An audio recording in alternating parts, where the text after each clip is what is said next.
everyone, Sanjay Uchiha here. So welcome back to the channel, where today we'll be talking about DBS Manga Chapter 60, Mirror's Miscalculation. And of course, if you haven't checked out my review of Boruto Manga Chapter 46, you can always check that out. I'll leave a card. Yeah, it'll be on the end screen as well, so yeah. But anyway, Chapter 60 of Dragon Ball Super Mirror's Miscalculation. What I'll say is definitely a fine addition to this fight, this whole conflict with Moro, yeah.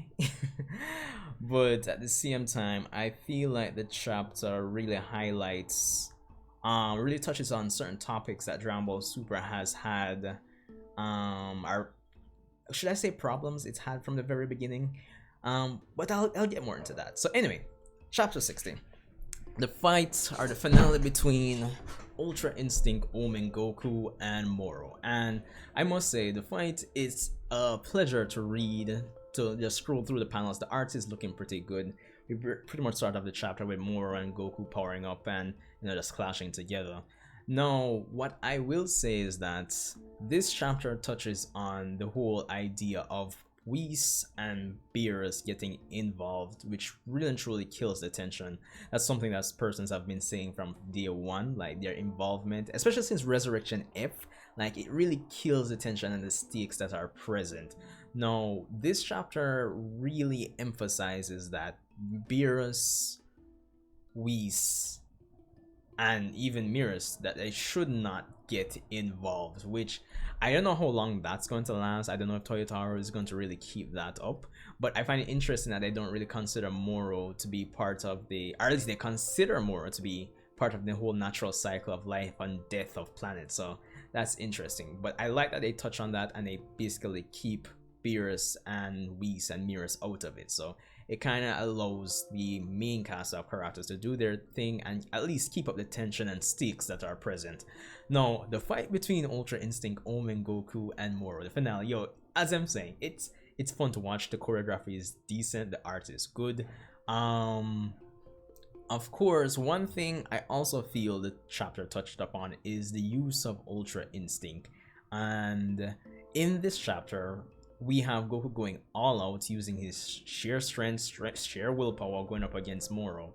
And I like that they touch upon it in this chapter through Mirror's dialogue that, yo, we're relying on sheer power alone isn't going to allow him to drop the full or the true capabilities of Ultra Instinct.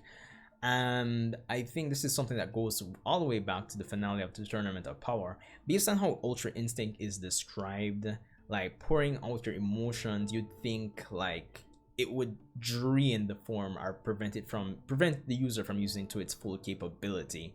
And I think that was something that this chapter kind of tried touching on, which I like as well, because it falls in line with how the form is described. You know, just forget about the emotions, forget about everything that's around you, you know, falling into instinct. Of course, I'm paraphrasing from Whis' dialogue, or basically his explanation of the form in the anime, of course, in episode 129.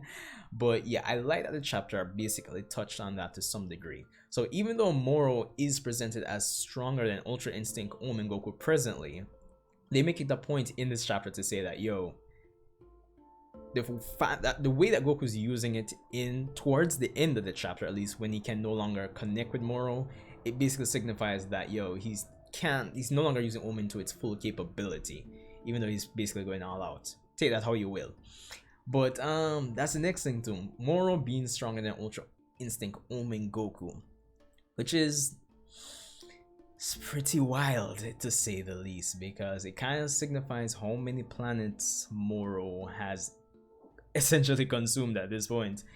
And I'm wondering if going forward with the whole plot point of Beerus and Whis not getting involved, if they're going to take that into consideration, that, yo, Moro, even though right now they're considering him as part of the natural flow of things, if they'll kind of take him out of that category and say that, yo, he's consumed way too many planets at this point, he's disrupting the natural flow. Hopefully that's something they do without killing the tension, or maybe probably not to the degree of him, Beerus, getting involved, but probably it's something they can bring up with the whole hierarchy or structure rules that are in place for characters like him and Whis at the moment, or at least explored that through Miras, who obviously wants to get involved. He's grown an attachment towards the current conflict, which is only natural, I feel, because he literally just spent 6 months trying to get Goku to the point of defeating Moro, and he he was part of the Galactic Patrol, so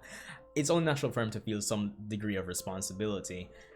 And that's good, because I think the whole structure of everything regarding the god hierarchy probably needs to be questioned in terms of their involvement, and exploring that through Miras could be something they touch upon for future story arcs, so potentially setting the foundation for that if they decide to go that way. I don't know if it's something that can be fleshed out into an entire arc, but hey, it is what it is.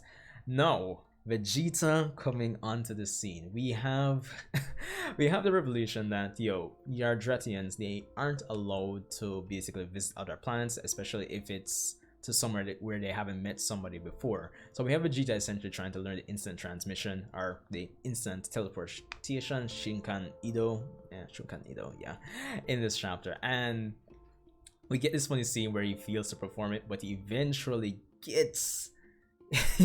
manages to perform it and get to Earth. But at the same time, we know that like Shunkan Ido, instant teleportation, is kind of like Goku's signature thing within the group. So the way they're portraying it in this chapter is like Vegeta like basically just uses it for the sake of the plot, just buck-ups essentially, and he promises Goku that he doesn't really plan to like make use of it like that once he arrives to the battlefield.